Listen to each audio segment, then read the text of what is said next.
Hello students, जैसा कि आपको पता है कि 27 पे आपको जो केमिस्ट्री का एग्जाम हेल्ड हुआ है हमारा बेसिकली जो हमारे पंचकुला सीबीएसई ब्रांच से जो हेल्ड हुआ है हरियाणा में, उसका अगर हम बात करें तो ये मेरे पास है बेटा सेट 3 है, जिसको हम जो है सेट 3 के आंसर्स की बात करें तो इसमें बेटा हमारा जो है फर्स्ट क्वेश्चन है कि जब हम अल्कोहल का डिहाइड्रेशन करते हैं, यानी कि अल्कोहल से वाटर निकलता है और वो एल्कीन में कन्वर्ट होता है in presence of concentrated H2SO4, तो उसमें फर्स्ट स्टेप इनिशिएशन स्टेप क्या होता है?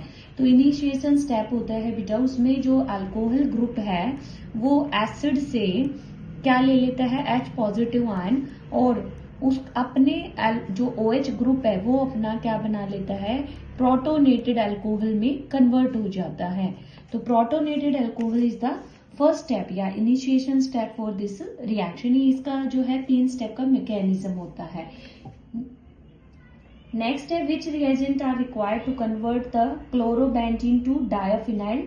तो बेटा क्लोरोबेंजीन टू डायाफिनाइल की जो हमारी रिएक्शन है, डायाफिनाइल कन्वर्ट हो जाए, तो ये हमारी कौन सी रिएक्शन होती है बेटा? दिस रिएक्शन इज फिटिक रिएक्शन, और उसके लिए हमें क्या चाहिए, chlorobenzene sodium metal in presence of dry ether. आपको 2 क्लोरीन मेटल जो है क्लोरोबेंजीन चाहिए, सोडियम मेटल चाहिए और बायोफिनाइल। नेक्स्ट है कि which of the following complex linkage isomerism. तो बेटा लिंकेज होता है जिनमें एम्फीडेंटेट लिगेंड्स होते हैं। तो यहाँ जो मेरे 4 आपके जो ऑप्शन है उसमें एम्फीडेंटेट आपका नाइट्राइट जो होता है हमारा, उसको हम एम्फीडेंटेट लिगेंड बोलते हैं। तो यही क्या शो करेगा, लिंकेज आइसोमेरिज्म। नेक्स्ट क्वेश्चन है which of the following metals having the highest melting point.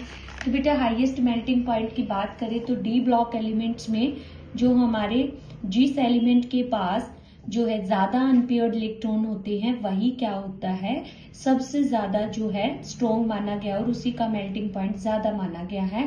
तो यहाँ क्रोमियम में 6 अनपेयर्ड है, 5D में और 1S में, तो उसी का हमारा हाईएस्ट मेल्टिंग पॉइंट होगा। नेक्स्ट क्वेश्चन है freezing point of 1 molar aqueous solution assuming the KCl to be completely dissociate into the water। अगर वो KCl वाटर में डिसोसिएट हो जाता है तो आपकी जो है freezing point of 1 molar KCl solution का क्या होगा? तो आपको solution का निकालना है। तो पहले हम फॉर्मूला लगाएंगे del TF is equal to KF I into KF into molality. यहाँ मोलैलिटी हो जाएगी 1 मोल, KF की वैल्यू आपको गिवन है, I की वैल्यू क्योंकि KCl 2 आयंस में टूटेगा तो यहाँ से डेल TF आपका निकल जाएगा।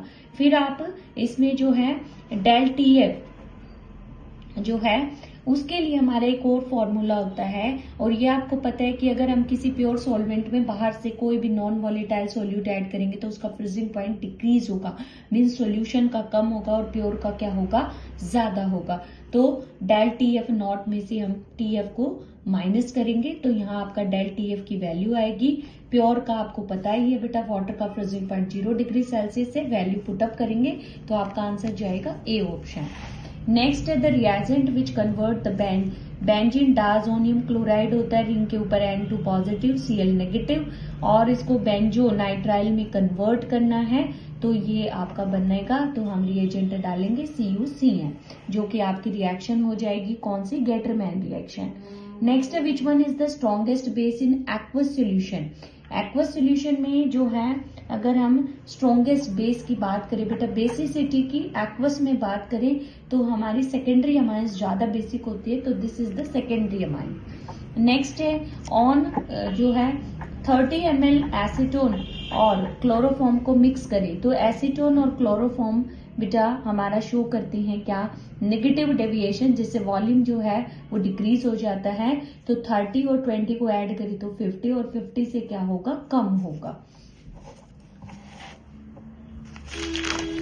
नेक्स्ट क्वेश्चन की अगर हम बात करें तो ये कह रहा है we can not measure the resistance of an ionic solution using the DC because अगर हम किसी आयनिक सॉल्यूशन में से जो है डायरेक्ट करंट पास कर दे तो हम रेजिस्टेंस को मेजर क्यों नहीं कर सकते। तो बेटा अगर आप डायरेक्ट करंट पास करते हैं तो जो सॉल्यूशन की कॉम्पोजिशन होती है वो चेंज हो जाती है, तो इसीलिए हम ऑल्टरनेटिंग करंट का यूज करते हैं। तो इसका आपका ऑप्शन हो जाएगा change the composition of the solution. Next question है the primary and secondary valency आपको बतानी है। तो प्राइमरी वैलेंसी आयोनाइजेबल होती है। तो यहाँ हमारी 3 जो है क्लोराइड आयन है, जो कि 3 क्लोराइड आयन है तो कॉम्प्लेक्स पे 3 पॉजिटिव और कोबाल्ट की ऑक्सीडेशन स्टेट 3 हो जाएगी। तो वो प्राइमरी वैलेंसी को डिफाइन कर दिया है। तो प्राइमरी इसने पहले मेंशन किया है, तो प्राइमरी वैलेंसी हो जाएगी 3 और सेकेंडरी वैलेंसी क्योंकि EN बायोडेंटेट लिगेंड है, 1 में 2 डोनर साइट है तो 2 में कितनी होगी, 6 होगी। तो करेक्ट ऑप्शन जाएगा 3 और 6। नेक्स्ट है अर्नियस इक्वेशन का आपको मैथमेटिकल एक्सप्रेशन दिया है k is equal to a की power minus A by RT। तो इसमें a क्या है, तो बेटा a हमारा क्या होता है, a is the frequency factor, collision factor आप इसको बोल सकते हैं। तो ये हो जाएगा आपका क्या, फ्रीक्वेंसी फैक्टर। नेक्स्ट क्वेश्चन है बेटा कि अल्फा डी ग्लूकोज और बीटा डी ग्लूकोज एक दूसरे के रिस्पेक्ट में कहाँ से डिफर होते हैं, तो वो C1 कार्बन पे डिफर होते हैं और वो एक दूसरे के रिस्पेक्ट में एनोमर्स कंसिडर होते हैं, एनोमर्स, और वो C1 कॉन्फ़िगरेशन पे डिफर होते हैं। नेक्स्ट आपके क्वेश्चन है 13 to 16 एसोसिएशन रीजन क्वेश्चन है हमारे। तो एसेशन रीजन में हमारा फर्स्ट क्वेश्चन है एक्टिनॉइड जो कॉन्ट्रैक्शन होता है वो ज्यादा होता है element to element lanthanoid contraction से। और फिर वो कह रहा है इसका रीजन क्या है कि actinoid show the wide range of oxidation state.